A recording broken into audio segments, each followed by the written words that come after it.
This week in Jamaica Now, legalizing obeah in Jamaica. The Attorney General says she's awkwardly uncomfortable about it. I did not know that they even have the power to do that. The U.S. Embassy wants to know your Twitter, Facebook, and Instagram handles when you're applying for a visa. Manchester Municipal Corporation fraud scheme mushrooms to $400 million. The trial underway now for 8 people implicated. You ran tear gas. Step from the vehicle, sir. Step from the vehicle.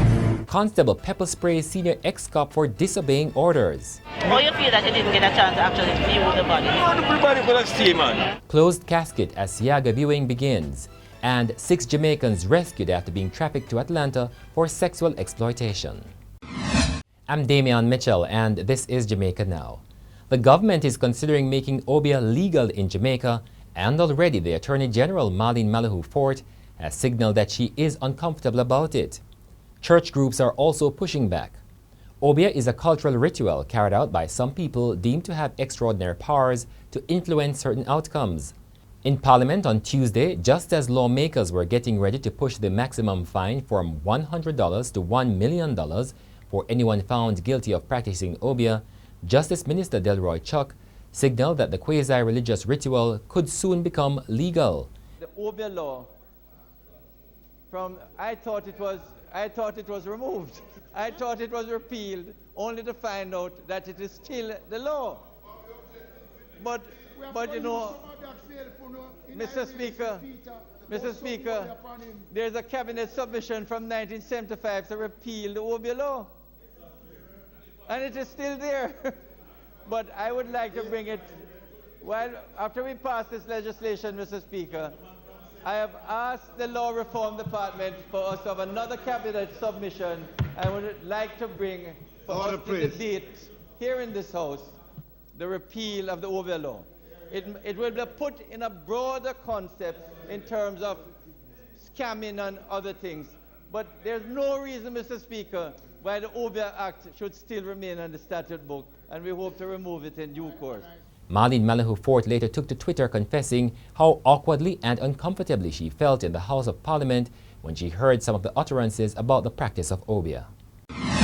The United States has made it mandatory for visa applicants to declare Facebook, Twitter, and Instagram handles. Immigration attorney Dahlia Walker Huntington says the new mandatory requirement will have a chilling effect on free speech.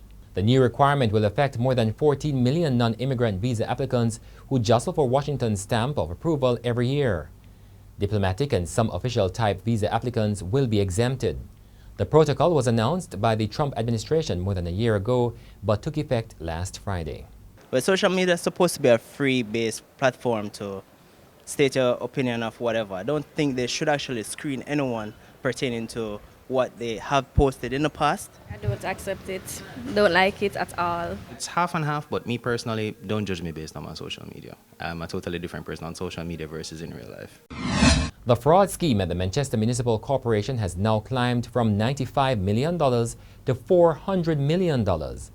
Former Acting Secretary Manager and Director of Finance David Harris, former Superintendent of Roads and Works Sanjay Elliott, Temporary Works Overseer Kendale Roberts, and bank teller Ratcliffe McLean are now on trial in relation to the scheme. Elliott's wife, Tasha Goldburn Elliott, his parents, Eduardo and Myrtle Elliott, and his former employee, Dwayne Sibbles, are also on trial. The scheme involves the payment of money for projects that were never done. Retired senior police officer Altamont Paro Campbell had a painful encounter with a traffic cop this week after he was pepper sprayed for disobeying the constable's order to get out of his SUV to be arrested. In a 6-minute-long video being circulated on social media, Campbell was stopped on Malines Road, St. Andrew, in the vicinity of the Waltham Park Road intersection. The video starts with the constable breaking from a cell phone call to order that Campbell step from the vehicle. He wanted to arrest the former crime fighter because the ex-cop did not have his driver's license. Officer. Sir, I'm giving you a lawful directive. No, you can't give me no lawful directive. Sir, to tell me so you don't arrest me because me not my driver's license. Step from the vehicle.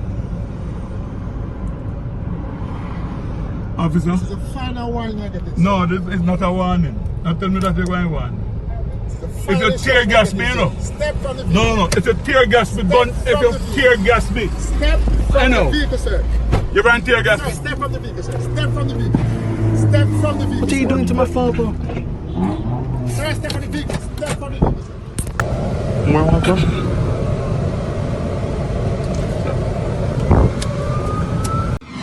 A St. Andrew woman and her brother have been sentenced to a total of 88 years in prison for the 2018 murder of her mother and her 2 children in Mavis Bank, St. Andrew. Jamila Leslie, who is 28, and Javon Leslie were sentenced by High Court Judge Lorna Shelley Williams on Friday.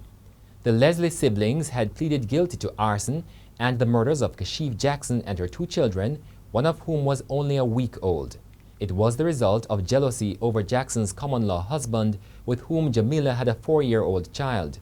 Although given a total of 88 years, the siblings will only serve 36 years in prison, as the sentences for the varying offenses will run at the same time.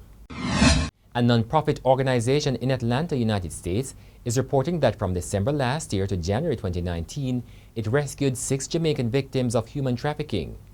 4 of the victims were women and the other 2 underage girls. According to Mia Peen, the executive director of My Sister's Place, the victims were promised glamorous opportunities in the United States. However, when they arrived in Atlanta, they were pumped with drugs and forced to have sex with several men daily. She said one of the adult females is currently in the custody of immigration authorities, set to be returned home soon, while the 2 underage girls are back on local soil. There was disappointment this week as mourners turned out to pay their last respect to former Prime Minister Edward Seaga. The body first lay in state on Wednesday at the Jamaica Labour Party's headquarters in Kingston, but the casket remained closed on the request of the family. How you feel that you didn't get a chance to actually view the body? The body could have stayed, man. But no problem. He's the man behind the body. He's the man behind the body, man. Later on, there was a revival celebration in Tivoli Gardens, the political epicenter for Kingston Western, a constituency held by Seaga for more than 4 decades. As you can see, this is a celebration of his life. Thousands of people from all walks of life, PNP, GLP, has crammed into Tivoli Gardens to pay their respects. Seaga's body arrived in Jamaica from Miami, Florida on Sunday. He will be laid to rest on June 23 at the National Heroes Park, following a state funeral at the Cathedral of the Most Holy Trinity in Kingston. And that's it for this edition of Jamaica Now, your weekly review of the big news stories. Send us your comments at onlinefeedback@gleanerjm.com. You may tune in to Power 106 FM for regular updates. Follow us on Twitter and Instagram at Jamaica Gleaner and on Facebook at Gleaner Jamaica. I'm Damian Mitchell, and before we go, more reactions to legalizing obeah in Jamaica. No, I don't think they should legalize it. Because it's a wicked thing and it's deadly, can be deadly, and it's not nice. I don't think they should make it legal. Gotta work. You put God first. Not everything you do. But some people are do it, it don't mean no fuck to me. But me tell you something will stop. Because for me, some people make money off of it. I do when man get rich off of it and sometimes work and still not catch a body. So if you take them thing there, cut out them thing there. This is not Haiti, this is not Africa, this is born Jamaica. Gotta work. I don't really have nothing to say about legalize obeah, because I don't really practice that. I'm not dwelling on obeah, but I don't really believe in that, so anything them want them can do. Well, they enough legalize obeah. Because it don't real. Well, you see right now, obeah legalized already. Because all of them programs you see every night, them advertise about Shri Sham Ram and Ram Sham Sham and come do this and come do that. All of that obeah where them legalize. All of we are bad people. All of we are loving people. But at the end of the day, gotta work. One of the evening, got a chance. Burn a fire upon obeah working. I'm not telling you, no lie. One love.